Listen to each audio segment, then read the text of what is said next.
GMERS કોલેજમાં fee વધારો પાછો ખેંચવાની માંગ. વડોદરા એનએસયુઆઈનો ગોત્રી મેડિકલ કોલેજમાં ઉગ્ર વિરોધ. ડીન પર ચલણી નોટો ઉડાવી પોલીસે કાર્યકરોની ટીંગાટોળી કરી. રાજ્યભરમાં જીએમઈઆરએસ કોલેજ દ્વારા એમબીબીએસની ફીમાં કરેલા અસહ્ય વધારાનો એનએસયુઆઈ દ્વારા આજે ગોત્રી મેડિકલ કોલેજમાં ઉગ્ર વિરોધ કરવામાં આવ્યો હતો. એનએસયુઆઈના કાર્યકરોએ ફી મામલે ડીનને રજૂઆત કરી હતી અને ત્યારબાદ નકલી ચલણી નોટો ડીન પર ઉડાવી હતી.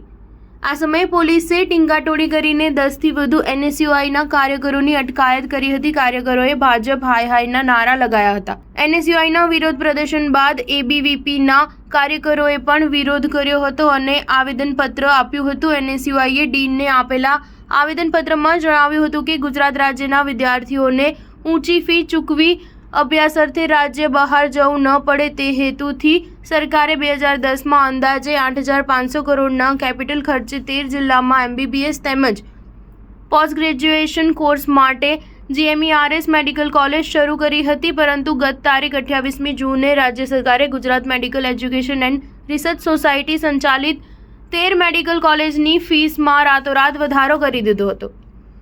આ ફી વધારામાં જીએમઈઆરએસ મેડિકલ કોલેજના સરકારી કોટાની વાર્ષિક ફીસ 3.30 લાખથી વધારી 5.50 લાખ કરી, જ્યારે મેનેજમેન્ટ કોટાની વાર્ષિક ફી 9.75 લાખથી વધારી 17 લાખ કરી હતી. તેમજ એનઆરઆઈ કોટાની વાર્ષિક ફી $22,000 થી વધારી $25,000 તોતિંગ વધારો અચાનક કરવામાં આવ્યો છે. એનએસયુઆઈના પ્રમુખ અમર વાઘેલાએ જણાવ્યું હતું કે જીએમઈઆરએસ કોલેજોમાં થયેલા ફી વધારાના વિરોધમાં આજે અમે ગોત્રી મેડિકલ કોલેજમાં વિરોધ પ્રદર્શન કર્યું છે અને ફી ઘટાડવાની માંગણી કરી છે. આ સરકાર વિદ્યાર્થી વિરોધી છે. આગામી સમયમાં જો ફી ઘટાડવામાં નહીં આવે તો ઉગ્ર આંદોલન કરીશું. સ્ટાર ન્યૂઝ 7 હંમેશા સચ્ચાઈની સાથે.